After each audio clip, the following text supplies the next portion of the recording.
26, okay, 26. Right, any other?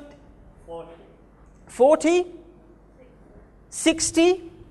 Okay, right. Right, 80. Right, let's go for the first one.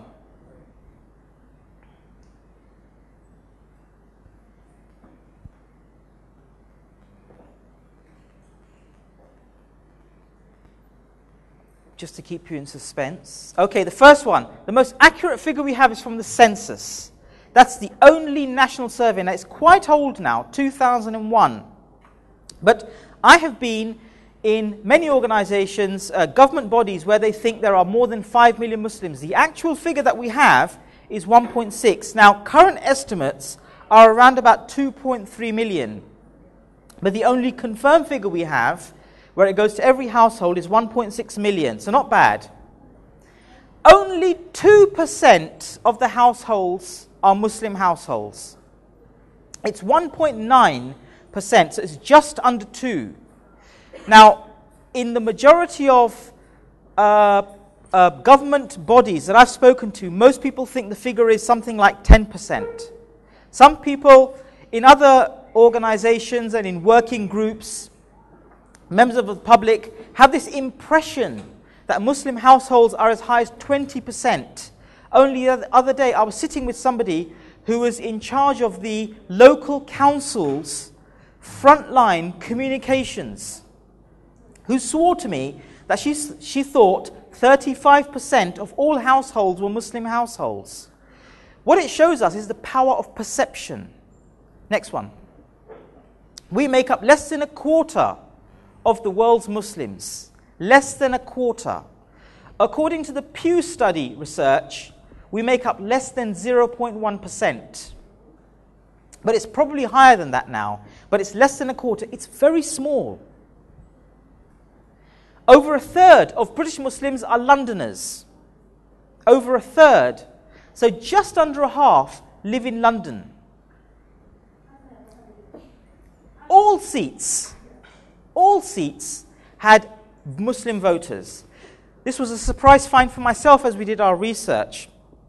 It's a real positive for our democracy, actually.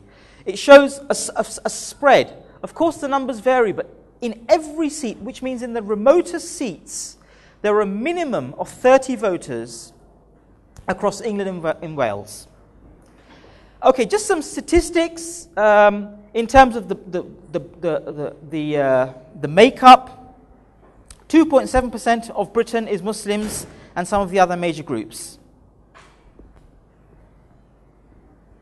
But we are a young social demographic group.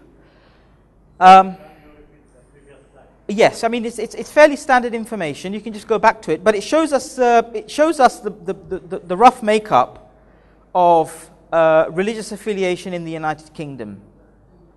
And by and large, most people identify themselves as Christians. That is what they identify themselves as. It doesn't mean that they're flocking churches, but it does mean that if you are seen to threaten that, then it does bring about that identity, that Christian identity will be asserted. I say that because sometimes we talk in very condescending terms when we don't realize it about Christianity, as if it's just dead. And that's always a mistake. But we're a young social group. Nearly a third of us are under the age of 16. Just under half of us are under the age of 25, which means that quite naturally our numbers will increase as we get married and have children. So the numbers will increase, not because of migration, which is what the Daily Express will want you to believe. It's just because of the natural growth of our communities. And just a comparator there of age. Now, if you look at the Muslim figures, which are on the right, the first two columns show the 0 to 15 and the 16 to 24-year-olds. And you can see how, compared to the wider population, we are a younger group. Okay, now these are quite topical issues. And I really just want to touch on them, given that the time that we had, but often we talk about integration. But there are different forms of integration. Legal integration in terms of legal right and having your legal rights. In that sense, we are fully integrated. There's political integration, both in terms of your political participation and your makeup.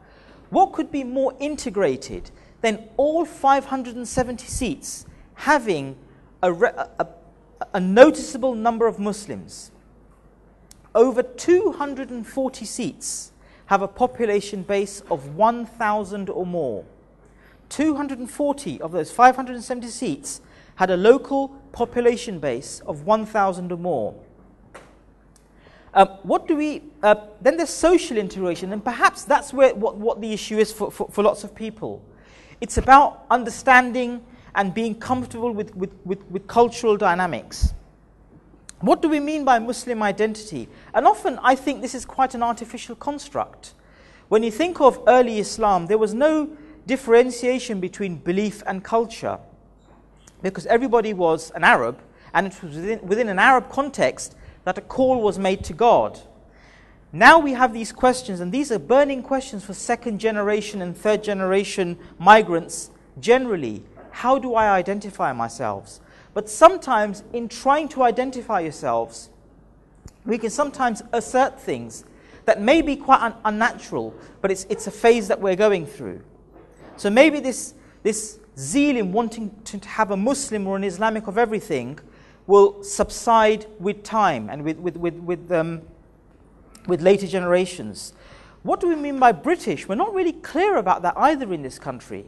You get a sense that when the Prime Minister of the country is asking questions about what is Britishness, maybe as a nation we don't properly know. And often there's a political speak against what you would call a naturally occurring integration. We are very much part of the fabric across different layers. But there are tensions and fears within, and sometimes these fears are fears that we have amongst ourselves.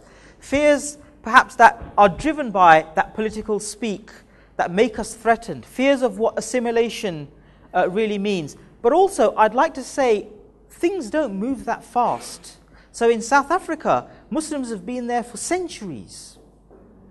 By and large, we've just been here for 30 or 40 years, and I think we expect change very quickly.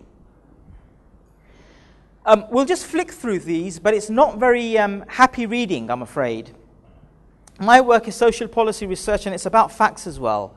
And generally speaking, there are great levels of inequity that we can find amongst Muslims. I want you to have a look at the Pakistani and Bangladeshi figures, which represent the largest groupings of Muslims. So disadvantaged in terms of housing, next slide. Unemployment, in the middle there, Pakistani and Bangladeshi there. Low income levels, we've got Pakistani and Bangladeshi figures there. These are taken from the census 2001. Income source, showing disadvantaged levels there as well. Health, the standardized risk ratio, you can have a look at the Pakistani and Bangladeshi figures there. So, not a very good picture. Now, in super fast fashion, there's a pre-war Muslims history that's very, very interesting. And then you have the post-war migration, where people were coming on a voucher scheme to rebuild Britain after the war. The 1948 Nationality Act allowed that. And then the 1962 Immigration Act really changed things. But it changed Muslims from primarily being men coming and going to men who had to stay. People would stay here, and so in the 1960s you saw men not returning. What that meant was in the 1970s you saw women coming over as wives, and in the 1980s you see the emergence of Muslim families. Along with that, social needs, schooling needs, health needs, and small community formation in different parts of Britain. There are, of course, other forms of migration, the Africanization program in the 1970s. The majority of Muslims, however, that came in the 1960s were not very well educated, whereas those that came in under the Africanization program, they were people who had entrepreneurial skills, and to this day they're amongst the most successful British Muslims. other forms of political strife have also led to migration of Muslims into Britain.